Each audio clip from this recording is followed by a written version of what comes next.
John T. Draper is a familiar name in the hacking community, mainly because he was one of the first members of the public to hack uninvited into a remote system.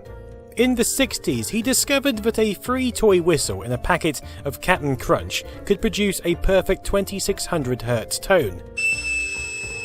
And by sounding it down a telephone, it enabled him to obtain free long-distance phone calls.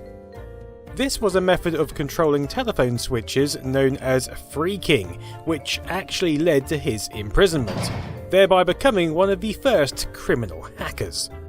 Fast forward to the 1980s, and with modems and personal computers popping up left, right and centre, a new glorious world was opening up, with films such as War Games capturing this wonderful new land of hacking potential. I don't think that I deserved an F, do you? By 1990, a great war was occurring behind the scenes between some of the largest hacking groups. On one side, the Legion of Doom, or at least a splinter faction of it after its purported demise, and on the other side, the Masters of Deception, each group trying to outdo the other with more ingenious and elaborate hacks. Because, as well as political motivation, revenge, demonstration, or simply dislike, simple notoriety was high on the list of reasons to hack. However, with notoriety, of course, comes visibility, and it wasn't long before the FBI were on their tracks, with members of both groups, including Mark Ebene, the head of Masters of Deception, ending up behind bars for several years. Sympathies among other hackers and a feeling of injustice for hackers receiving more time than serious crimes, with real-world victims, of course, would lead to more hacks.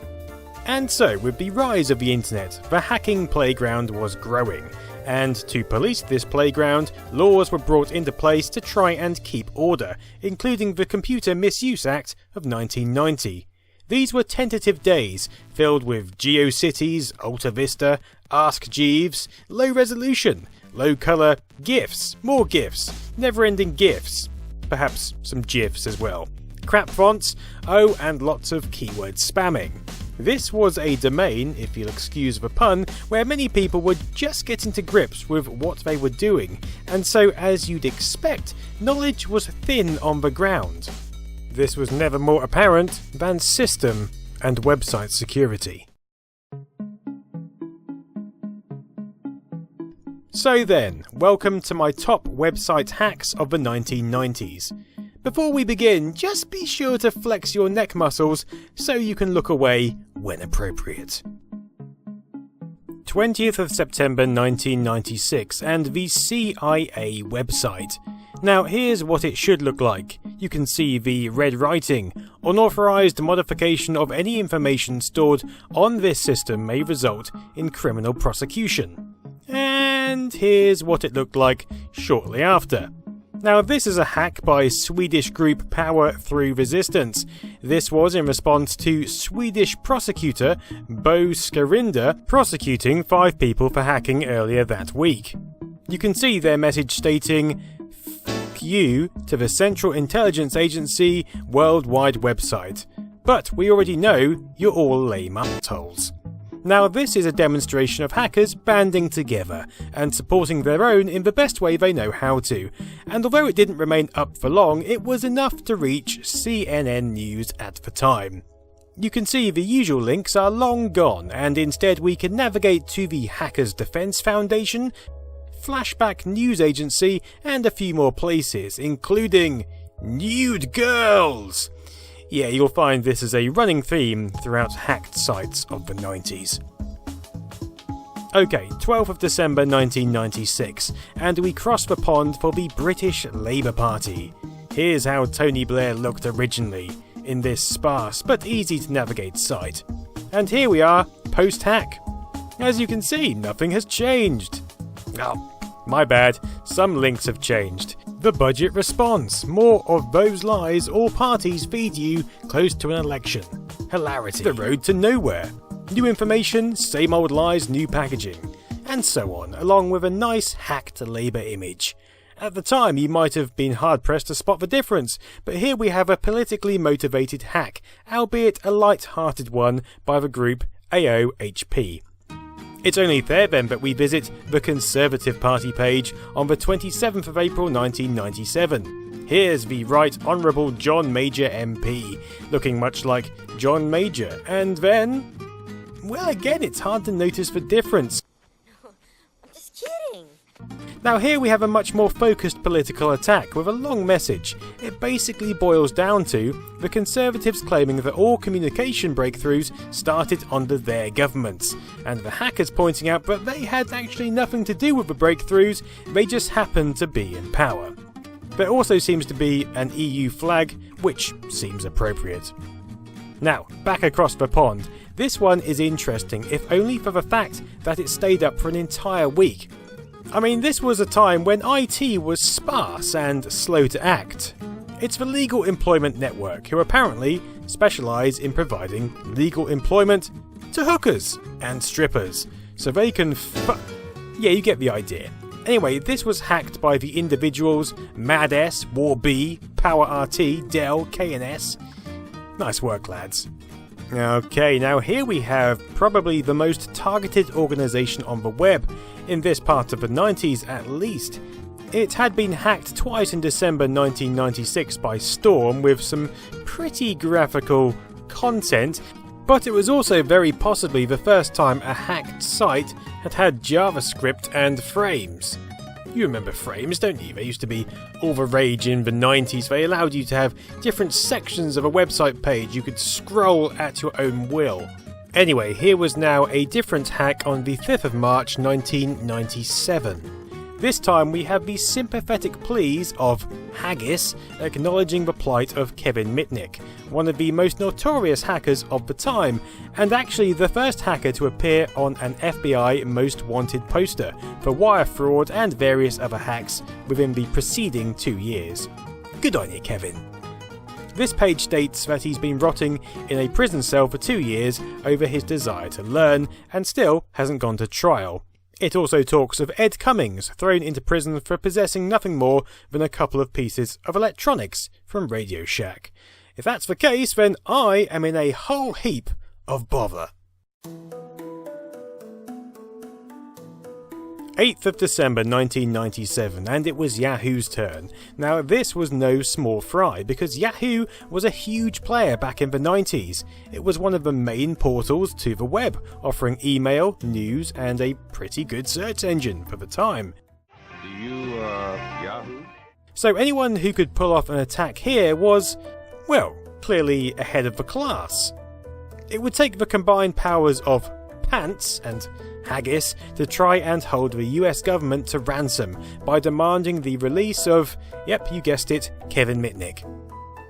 For the past month, anyone who has viewed Yahoo's page and used their search engine now has a logic bomb/worm implanted deep within their computer. That's the fear tactic which was used here, with an offer of an antidote program if Kevin is released. An interesting attack which was clearly false and relied on fear. The only problem was this hack was only up for 15 minutes and could only be seen by certain browsers. Comments on the CNN message board relating to this were, by the way, who was this infamous imprisoned comrade these geeks wanted released? Does anyone know?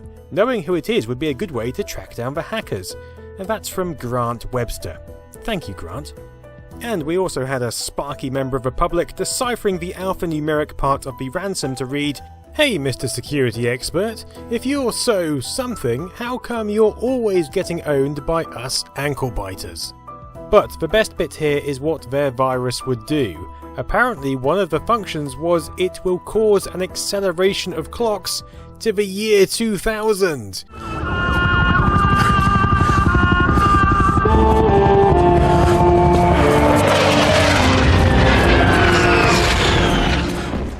Yes, they used the Millennium Bug as a threat. Oh no, anything but that. It just goes to show how much fear and frenzy was whipped up concerning the Y2K critter, which, as we know, actually did very little. Popping back to the 27th of May, and we visit the Jurassic Park Lost World promo site. Now here's a hack by the originally named Hackers, which was up for 12 hours just 4 days after the film's release. Now, if this was for the original film, then I might be upset, but this is The Lost World, so the sentiment here is entirely justified.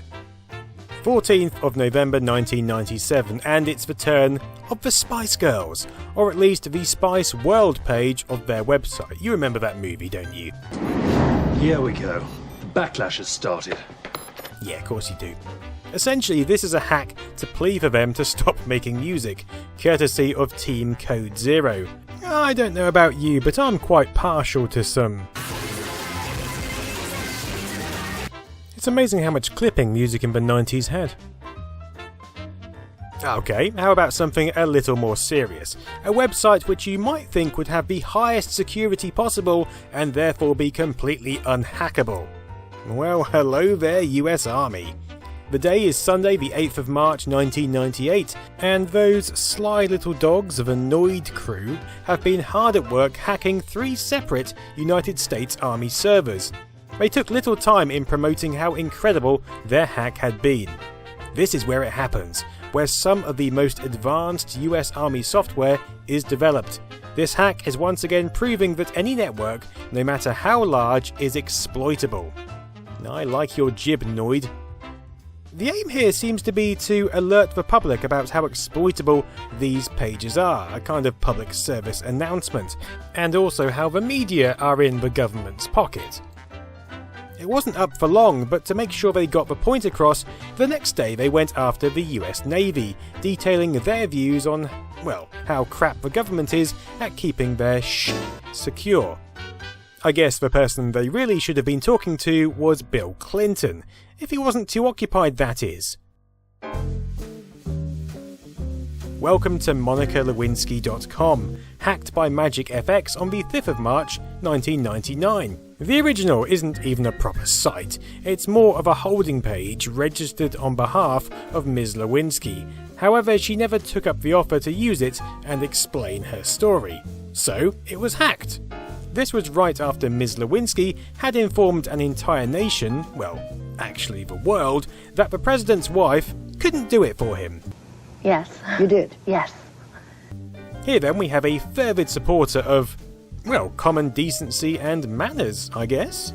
Because both Clinton and Lewinsky are given a thorough telling off in the following paragraphs. The whole situation makes me sick. What has happened to this country? The president is supposed to be a role model for the youth of America, and what does he do? If you ask me, we need to bring this kind of hacking back. Now people just put out YouTube videos or send out a tweet to share their feelings. Back in the 90s, you had to hack a goddamn website to tell the world what you thought. You had to know what you were doing. At the very least, it ensured those who wanted to be heard learned some technical skills along the way. Oh, incidentally, the same day, pussypower.com was also hacked. Similar theme. Which brings me on to the final hack for this episode, occurring on the 4th of April 1999 and spread across several famous domains, including Playboy, Sprint, Yellow Pages, Sony Music, and even hornyrob.com. Yeah, I know what you're thinking, not Horny Rob, but when you're as horny as Rob, apparently web security has a tendency to slide.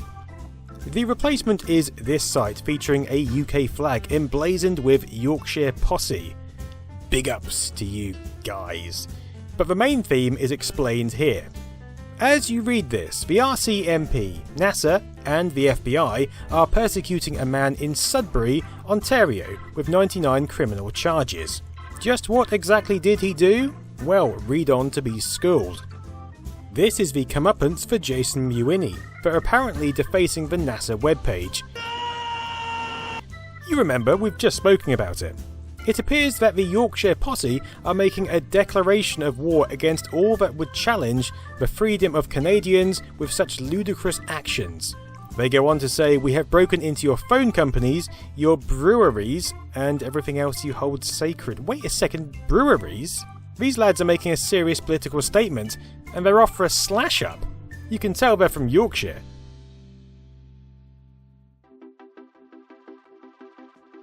Anyway, that's enough hacking for now. It feels like hacking sites in this way is a pastime we've let go of, we've forgotten. A way of life that's been replaced with social media and shouting into a void.